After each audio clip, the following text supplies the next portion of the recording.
Hey everyone, and welcome to this explainer. I am genuinely so excited to have you here with us today. We're going to take what is, let's be honest, usually a pretty dense, textbook-heavy physics topic and totally transform it into a really fun, captivating visual journey. Today, we are demystifying the everyday magic of the physics of light. So, here's our game plan for today's explainer. We'll start with the nature and speed of light, then move into the science of reflection in mirrors, refraction and trapped light, dispersion and scattering of colors, the human eye and vision defects, and finally, we'll wrap up with the quantum magic of light. Let's dive right in. All right, part 1, the nature and speed of light. Now, to kick things off, de Broglie's theory introduces a genuinely mind-bending reality. In our everyday lives, we expect things to be either a flowing wave, like ripples in a pond, or a solid particle, like a grain of sand. But light? It completely plays by its own rules. Depending on the situation, light behaves as a transverse electromagnetic wave, which means it can just glide effortlessly through the vacuum of space without needing any air or water to carry it. But actually, it also behaves as these tiny, discrete little packets of energy called photons. It's this crazy dual reality.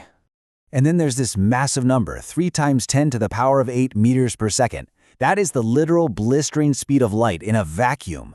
It is so unfathomably fast, and again, it requires absolutely no medium to travel through the cosmos. But here's a fun question. Who actually figured that out? I absolutely love this classic misconception. If you ask people who first calculated the speed of light, almost everyone will confidently guess Isaac Newton or Albert Einstein. But no way, it wasn't them. It was actually a Danish astronomer named Ole Romer, way back in 1676.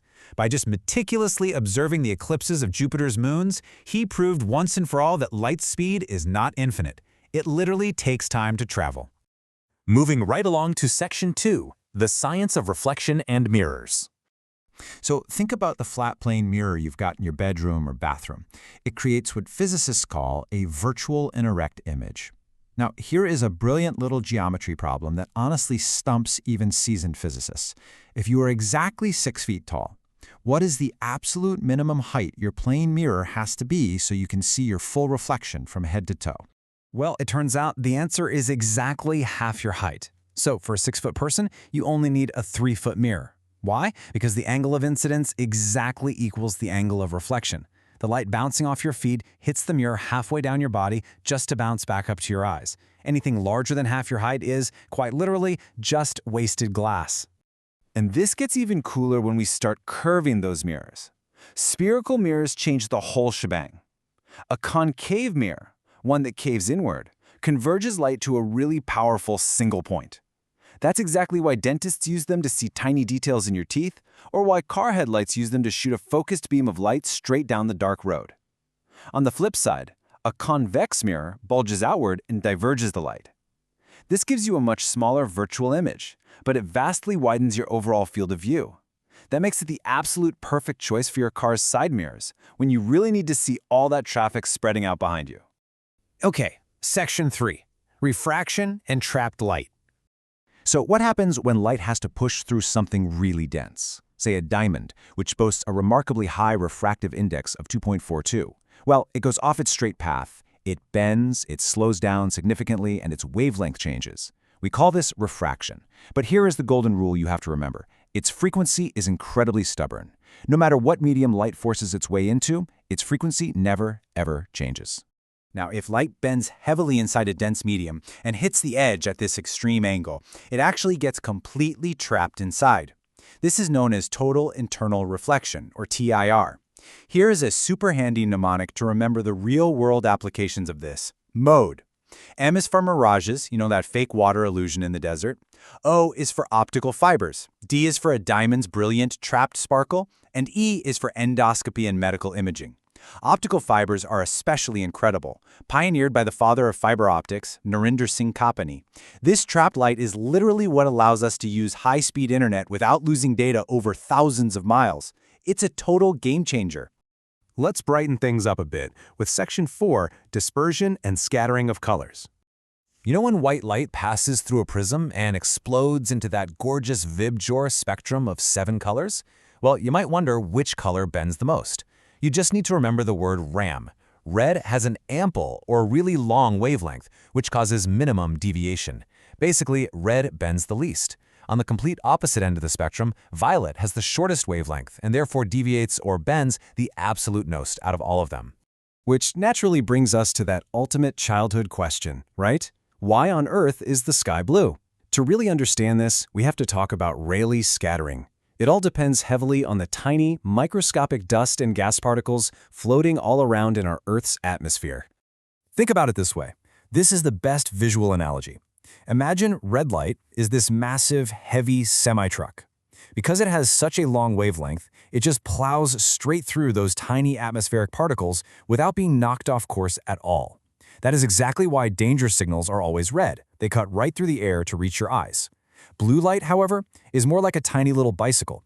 With its short wavelength, it literally crashes into every single particle in the air, scattering wildly in every possible direction and painting our entire sky blue. But keep in mind, if you were standing on the moon where there's zero atmosphere to crash into, the sky wouldn't be blue at all. It would just be pitch black. All right, Section 5, the human eye and vision defects. Of course, all this fascinating physics doesn't mean much if the biological equipment we're using to see it isn't working right. When our eye's natural, built-in convex lens doesn't focus light perfectly onto the retina, we get vision defects. Now, the naming convention here always confuses people because they hear nearsightedness and think their near vision is what's broken. Actually, scratch that, it's the exact opposite. The medical names describe what you can see, not what's broken. So in myopia, your near vision is perfectly fine, but the distance is totally blurry. In hypermetropia, your far vision is fine, but objects up close are blurry. Here's a really handy trick if you're ever taking an exam on this. Just burn the letters MC and HC into your brain. MC means myopia, requires a concave lens to fix it. HC means hypermetropia, requires a convex lens. Oh, and here's a fun fact for you. Eye doctors measure lens power in diopters. So if your eye prescription has a minus sign on it, that means you have myopia, and you are literally looking through a concave lens right now. And finally, we arrive at Section 6. The quantum magic of light. You know, we actually see quantum physics in our everyday lives without even realizing it. When light waves crash into each other and either add up or completely cancel out, that's called interference, and it's exactly what creates those mesmerizing swirling colors on a delicate soap bubble. When light bends around microscopic sharp edges, that's diffraction, which is what creates the little rainbows on the back of a CD or DVD. But it's the photoelectric effect that absolutely broke everything we thought we knew about reality. Just take a step back and look at how our understanding has shifted over time. We started with Ole Romer making a seemingly simple speed measurement way back in 1676. Then we progressed to Thomas Young using a double slit to definitively prove light was a flowing wave. But then we arrive at 1921, when Albert Einstein steps in and brilliantly validates the particle nature of light. Before Einstein came along, the wave theory was basically the undisputed king. Scientists firmly believed light flowed continuously, much like gentle ripples across a pond. But the photoelectric effect proved that light isn't just a wave. When high-frequency light hits a metal plate, it doesn't just gently wash over it. It hits the metal with solid particle-like force, literally knocking electrons out of place like tiny high-speed billiard balls. This proved de Broglie I right all along. Light truly had a dual nature. So I'm going to leave you with this final, kind of wild thought to chew on. Most people naturally assume that Albert Einstein won his 1921 Nobel Prize for his super famous theory of relativity, but he didn't. His highest scientific award was actually entirely for the photoelectric effect. It was for proving that the light illuminating the very room you're sitting in right now is actually a continuous shower of tiny invisible particles called photons.